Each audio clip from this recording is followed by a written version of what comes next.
아버지 하나님, 이 시간 주님의 능력을 의지하며 사모하며 나왔사오니 주의 성령의 불을 사모하는 모든 신령 가운데 충만하게 내리어 주시옵소서.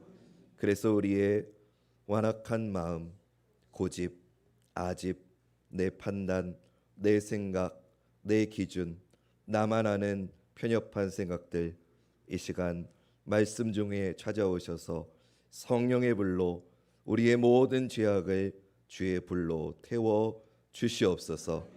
온전하고 순전한 마음으로 주님의 말씀을 받게 하시고 주신 말씀에 삶으로 아멘하며 순종하는 복된 시간 되게 하옵소서. 아무것도 아닌 연약한 종 세우셨사오니 마른 막대기 같은 부족한 종을 통해서도 하나님 필요한 은혜가 각 심령마다 넘치도록 임하게 될 것을 믿습니다. 예수님 귀하신 이름으로 간절히 기도드립니다. 아멘. 좋으신 주님의 은혜와 평강이 예배의 자리에 나오신 모든 분들과 함께 하시기를 간절히 소원합니다. 옆에 계신 분들, 앞뒤에 계신 분들 이렇게 인사하겠습니다. 은혜 많이 받읍시다.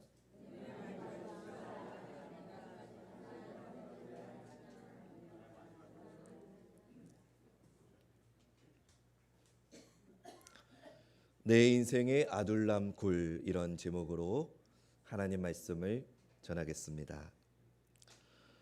다윗은 하나님께서 사무엘을 통해 기름을 부으셨지만 그의 현실은 여전히 계속 도망 다녀야 되는 비참함의 연속이었습니다. 하나님께서 분명히 크신 은혜를 주셨고 그의 머리에 기름을 부으셔서 그를 왕으로 세우셨지만 아직 하나님의 때가 되지 않았기 때문에 그의 길에는 계속해서 고난과 역경이 이어집니다. 그 길에 다윗은 계속 낮아질 수밖에 없습니다. 그러나 다윗은 그 낮아짐을 통해서 낮아짐 가운데 역사하시는 하나님을 만나게 됩니다. 그 낮아짐의 길은 하나님의 은혜를 경험하는 길이었던 것입니다. 특별히 오늘 다윗과 같은 고난과 역경을 지금 겪고 계신 분이 계시다면 주시는 말씀을 통해 하나님의 위로를 경험하는 복된 시간 되시기를 주님의 이름으로 축원합니다. 오늘 본문 이전 본문인 사무엘상 21장 10절부터 15절 말씀을 보겠습니다. 그날에 다윗이 사울을 두려워하여 일어나 도망하여 가드왕 아기스에게로 가니 아기스의 신하들이 아기스에게 말하되 이는 그 땅의 왕 다윗이 아니니까. 무리가 춤추며 이 사람의 일을 노래하여 이르되 사울이 죽인 자는 천천히요 다윗은 만만히로다 하지 아니었나이까 한지라. 다윗이 이 말을 그의 마음에 두고 가드왕 아기스를 심히 두려워하여 그들 앞에서 그의 행동을 변하여 미친 채하고 대문짝에 그적거리며 침을 수염에 흘리매 아기스가 그의 신하에게 이르되 너희도 보거니와 이 사람이 미치광이로다. 어찌하여 그를 내게로 데려왔느냐? 내게 미치광이가 부족하여서 너희가 이 자를 데려다가 내 앞에서 미친 짓을 하게 하느냐? 이 자가 어찌 내 집에 들어오겠느냐 하니라. 다윗은 사울의 위협을 피하느라고 블레셋 땅으로 골리앗의 고향인 가드로 피난을 갔습니다. 홀로 적진 가운데 들어간 겁니다. 사울의 위협이 얼마나 컸던지 같은 민족보다도 차라리 원수가 더 안전하다고 여길 정도였습니다. 당연히 블레셋 사람들이 다윗을 알아봤습니다.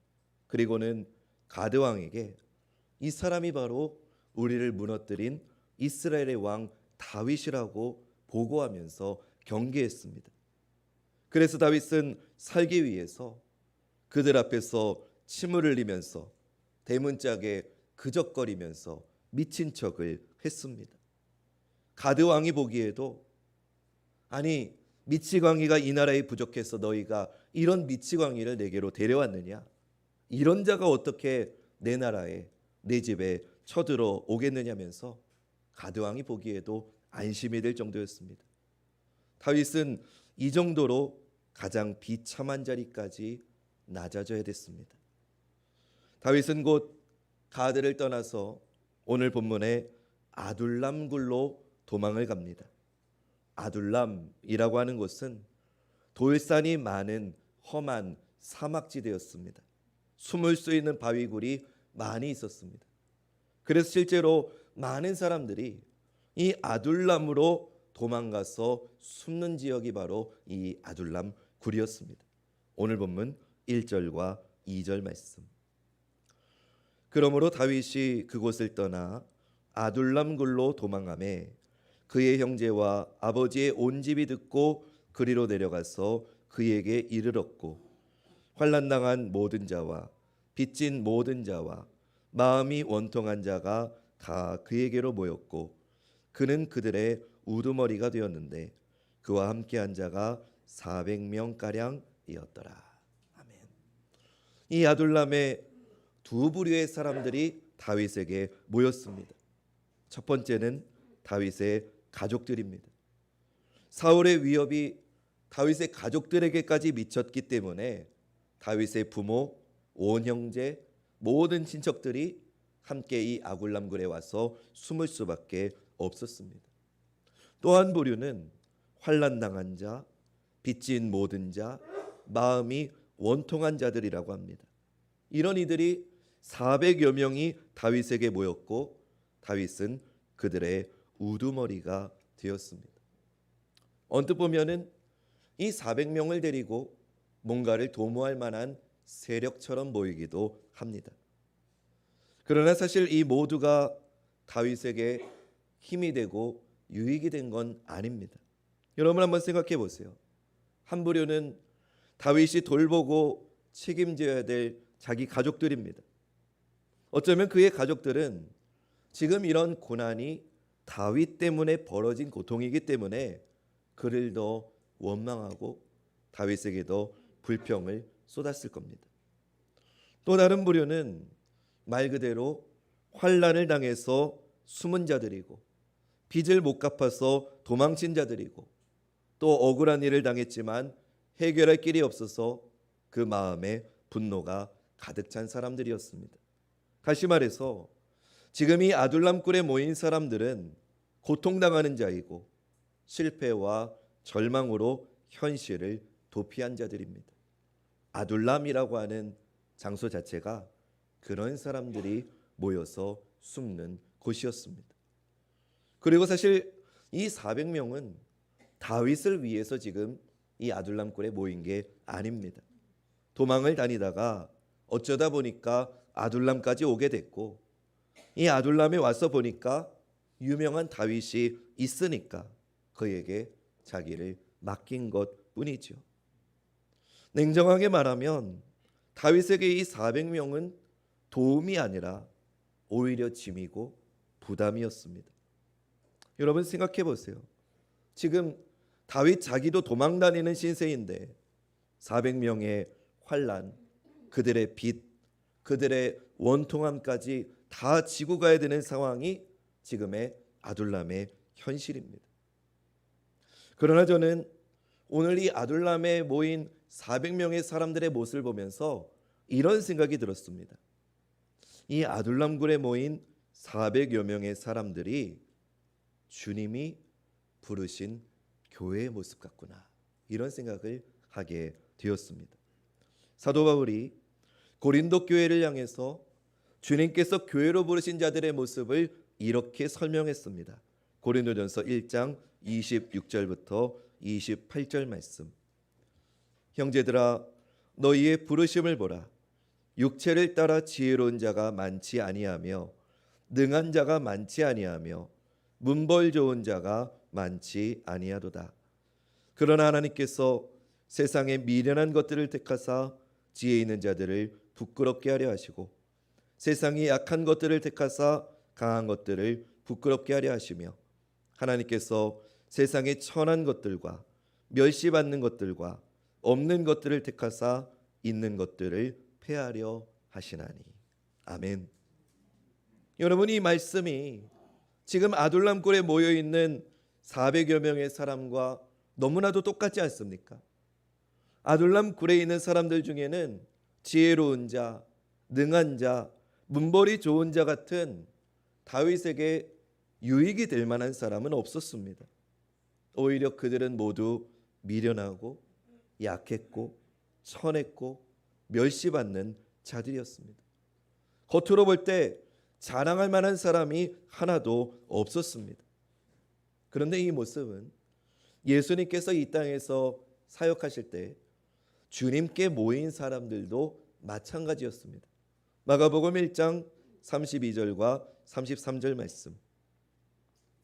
저물어해질 때에 모든 병자와 귀신 들린 자를 예수께 데려오니 온 동네가 그 문 앞에 모였더라. 예수님께 모인 사람들이 누구였느냐? 모든 병자, 귀신 들린 자였다고 합니다. 그래서 주님 곁에는 나병한 자, 걷지 못하는 자, 앞을 보지 못하는 자, 말을 못하는 자, 더러운 세리, 부정한 창녀, 지옥의 땔감으로 여겼던 이방인들, 당시에 사람 대접을 받지 못했던 아이들이 주님의 주변에 모였습니다. 가난한 자, 몸과 마음이 아픈 자, 고통받는 자, 슬픈 자, 지친 자, 억울한 자들이 우리 주님 예수님께로 나왔습니다. 지금 다윗도 이런 처지입니다. 다윗은 비참히 낮아졌습니다. 왕궁과 편안한 고향집을 떠나서 거칠고 황량한 아둘람굴로 갔고 그곳에서 비참한 사람들 400명이 자기에게 모인 거죠. 여러분, 우리 주님 예수님은 어떻습니까? 우리 예수님은 다윗과 비교할 수 없는 더 높으신 분인데 다윗과 비교할 수 없을 정도로 더 낮아지셨습니다. 하나님이신 그분이 사람이 되셨습니다. 창조주이신 분이 피조물이 되셨습니다. 왕이신 분이 종이 되셨습니다. 거룩하신 분이 수치와 조롱을 당하셨습니다. 아무 죄 없는 의인이신 예수님이 가장 더러운 죄인으로 판명받으셨습니다. 만민을 심판하실 심판주께서 심판을 받는 자리에 앉으셨습니다. 영광스러운 하늘 보좌를 버리시고 내려오셔서 낮아지시고 죽기까지 낮아지셔서 무덤에 들어가시기까지 하셨습니다. 우리 인간이 스스로 다가갈 수 없는 지극히 높으신 분이 스스로 낮아져서 낮은 이 땅에 낮은 자들에게 오셔서 비참하고 고통당하고 슬픔이 가득한 절망의 세상 속에 있는 사람들을 불러 모으셨습니다. 할렐루야. 그들을 부르셔서 그 약한 자들, 그 상처 입은 자들을 고치시고 회복시키시고 그들의 모든 죄를 용서해 주셨습니다. 여러분, 그 주님의 은혜 받은 자들의 모임을 뭐라고 하는지 아십니까? 한번 따라해 봅시다. 교회. 약하고 상처 입은 자들이 주님의 은혜를 받아서 함께 모인 그 모임이 교회이고 그들이 바로 우리 그리스도인인 것입니다.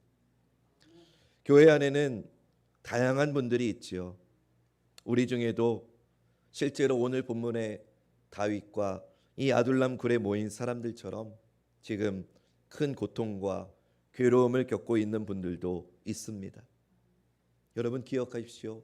예수님은 이런 분들을 주 예수의 이름 안에서 교회로 부르신 줄로 믿습니다.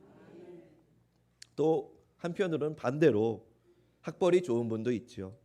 재산이 넉넉한 분도 있죠. 사회적인 지위가 높은 분도 있어요. 육체가 건강한 분도 있습니다.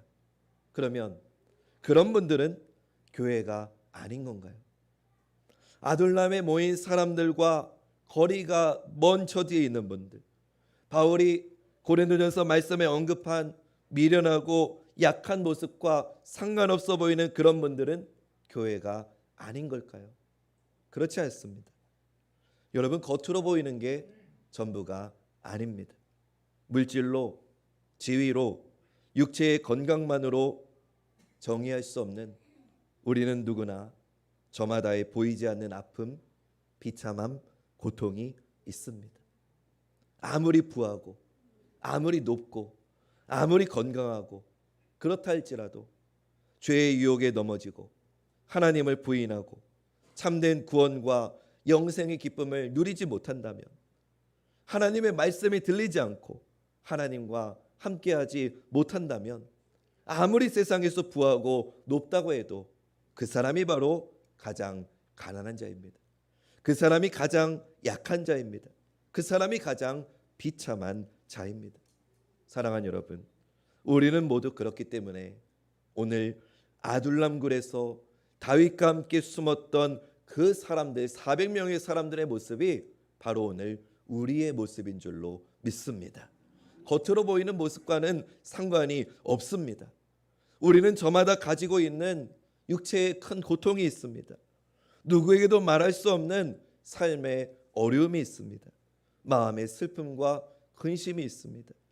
여전히 반복되는 죄악과 하나님을 믿지 못해서 염려하는 마음이 있습니다. 하나님을 멀리하고 세상을 기뻐 따르려는 우리의 죄인된 마음이 있습니다. 사랑하는 여러분, 그런 우리를 주님이 교회로 부르셨습니다. 주님께로 피하라고 부르셨습니다.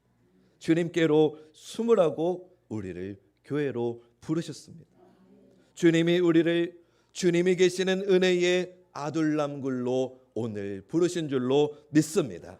부르셔서 회복시키시고 구원을 주시는 줄로 믿습니다.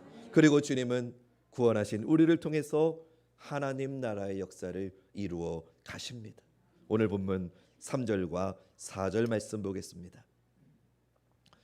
다윗이 거기서 모압 미스베로 가서 모압 왕에게 이르되 하나님이 나를 위하여 어떻게 하실지를 내가 알기까지 나의 부모가 나와서 당신들과 함께 있게 하기를 청하나이다 하고 부모를 인도하여 모압 왕 앞에 나아갔더니 그들은 다윗이 요새에 있을 동안에 모압 왕과 함께 있었더라.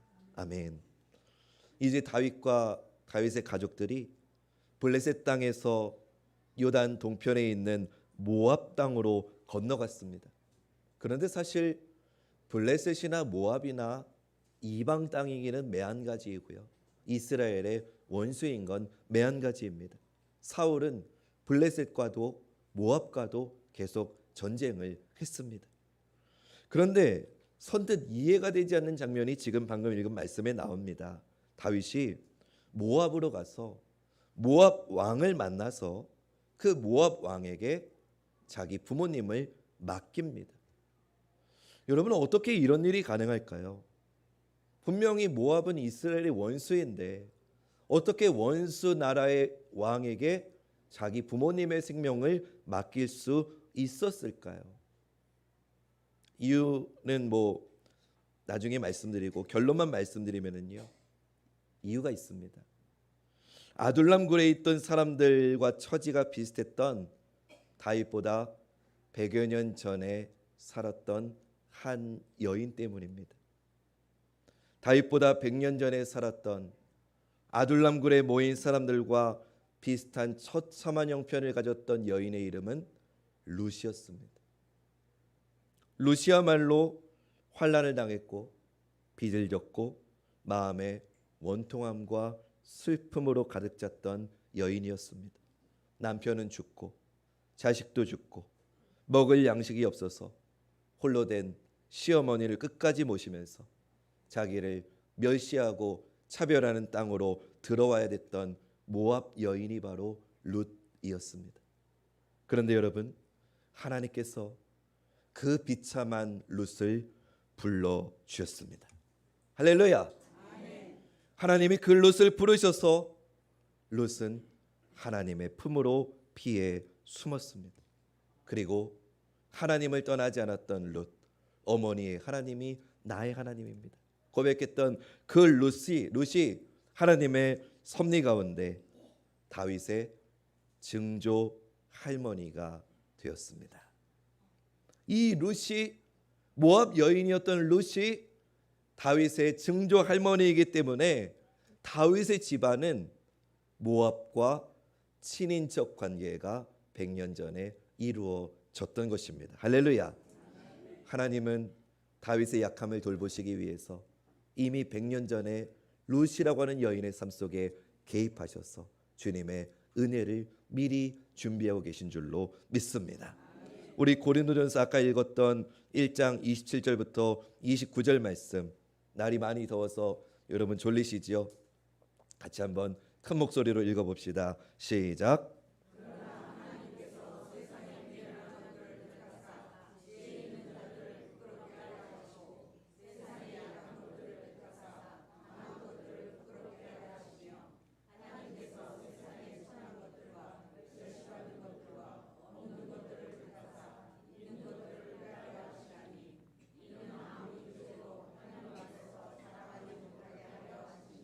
아멘.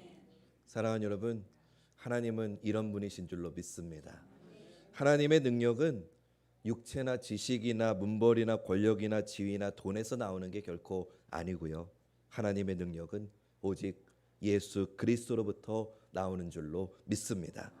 이 다음 말씀 고린도전서 1장 30절과 31절이 이렇게 말씀합니다. 너희는 하나님으로부터 나서 그리스도 예수 안에 있고 예수는 하나님으로부터 나와서 우리에게 지혜와 의로움과 거룩함과 구원함이 되셨으니 기록된 바 자랑하는 자는 주 안에서 자랑하람과 같게 하려 함이라. 아멘. 여러분, 나는 미련할지라도 내가 믿는 예수님이 지혜로우시기에 주님의 그 지혜로 세상에 지혜롭다는 자들을 우리는 부끄럽게 할 수 있는 줄로 믿습니다. 나는 약해도 나를 구원하신 예수님이 강하시기에 세상에 힘있다 하는 자들을 우리가 주 예수의 이름으로 물리칠 수 있는 줄로 믿습니다. 나는 천하고 나는 멸시받고 나는 약하지만 내가 믿고 나를 구원하신 예수님이 능력이 있으시기에 그 예수 그리스도로 말미암아 세상의 모든 것들을 패하고 영광 가운데 나아갈 수 있는 줄로 믿습니다. 그래서 우리는 하나님의 능력만, 예수 그리스도의 구원만 자랑하면 되는 겁니다. 이를 위해서 주님이 우리를 그 비참함 가운데서 우리를 부르신 겁니다. 사랑하는 여러분, 우리는 오늘 본문의 아둘람 굴에 있는 이 사람들보다 더 복된 사람입니다. 우리 한번 옆에 분하고 이렇게 축복합시다. 당신은 정말 복된 사람입니다.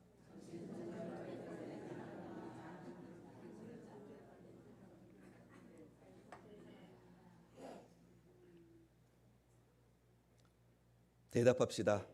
아까 인사받은 분에게 대답합시다. 왜요? 왜 복된 사람인지 알아야 될 거 아니에요. 다윗과 비교할 수 없는 분, 다윗이 주님이라고 찬양했던 그분이 바로 우리의 주님이시고 우리의 구원자이시고 우리의 대장이시기 때문인 줄 믿습니다. 오늘 혹시 이 자리 가운데 내 처지가 멸시받은 룻과 같은 분이 계시다면, 또 오늘 본문에 아둘람굴에 모여있는 마음에 상처 입은 자들이 계시다면 하나님께서 오늘도 그런 우리를 부르시고 새롭게 하셔서 놀라운 은혜의 역사를 펼쳐주실 줄로 믿습니다. 마지막으로 오늘 본문 5절 말씀 보시지요. 선지자 갓이 다윗에게 이르되 너는 이 요새에 있지 말고 떠나 유다 땅으로 들어가라. 다윗이 떠나 케렛 수풀에 이르니라. 아멘. 선지자 갓이 다윗에게 하나님 말씀을 선포합니다. 이 요새에 있지 말고 떠나서 유다 땅으로 들어가라 라고 합니다. 이 요새는 모압의 요새이죠. 근데 다윗아, 너 모압의 요새에 있지 말고 유다 땅으로 들어가라고 합니다. 고향으로 가라고 합니다. 약속의 땅으로 가라고 합니다. 하나님 백성들이 있는 곳으로 돌아가라고 합니다. 왜입니까? 다윗이 안전할 수 있는 것은 모압과의 친인척 관계 때문이 아니기 때문입니다. 다윗이 안정을 누릴 수 있는 것은 모압에 있는 견고한 요새 때문도 아니기 때문입니다. 다윗은 하나님에게 유다 땅으로 들어가라라고 선지자 갓을 통해서 말씀하십니다. 유다는 단순히 지명을 말하는 것만은 아닙니다. 다윗아 너 고향으로 돌아가라라는 건 1차적인 의미고 본질적인 의미는 이것입니다. 여러분 유다 지파를 통해 누가 오시지요? 예수님이 오십니다. 그러니까 너 요새에 있지 말고 유다로 들어가라라고 하는 이 선포는 다윗아 너 다른 데 말고 예수님께 숨어라. 할렐루야. 예수님께로 피하라. 예수님에게만 구원이 있다는 예언의 말씀인 줄로 믿습니다. 다윗이 이 말씀에 순종해서 예수님께로 피하는데 재미있는 표현이 있어요. 유다로 피하는데 유다에 와가지고 요새로 피한 게 아니라 헤렛이라고 하는 숲으로 들어갔다고 합니다. 여러분 이게 무슨 말일까요? 사랑하는 여러분, 아무리 강한 요새라고 해도 하나님이 함께 하시는 숲을보다 결코 강할 수 없다는 뜻 아닐까요? 반대로 아무리 약한 숲이어도 그 숲에 하나님이 함께 하시기만 하면 세상의 그 어떤 견고한 강한 능력과 견고한 요새보다 더 큰 승리와 생명이 우리 주님 계시는 그 숲의 자리에 있게 된다는 거 말씀하는 것인 줄로 믿습니다. 예수님은 이 땅의 가장 약한 풀과 같은 모습으로 오셨죠. 그러나 예수님은 이 세상 그 모든 것보다 강하고 능하신 우리의 산성이 되셨고 우리의 영원한 요새가 되셨고 우리의 영원한 보호자가 되셨고 우리의 유일한 구원자가 되어 주셨습니다. 오늘 그 주님이 여러분들에게 주시는 음성을 들으십시오. 여러분의 인생이 어둡습니까? 막막합니까? 내 인생에 동굴에 들어앉은 것만 같습니까? 그럼 이 시간 우리를 부르시는 주님의 음성을 들으십시오. 주님과 함께하는 동굴로 나오십시오. 그 동굴이 주님과 함께하는 아둘람 굴이라면 내 인생의 아둘람 굴로 인해서 회복과 소망과 능력과 역사가 일어나는 굴이 될 줄로 믿습니다. 우리의 소망은 하나님께 있습니다. 세상의 요새가 우리의 피난처가 아니라 하나님이 함께 하시는 숲풀이 우리의 든든한 피난처입니다. 아무것도 두려워 말고 지금 여전히 나와 함께 하시는 그 주님을 만나시고 그 주님만 의지하시는 우리 사랑하는 관악중학교의 모든 성도님들 되시기를 주님의 이름으로 간절히 축원합니다.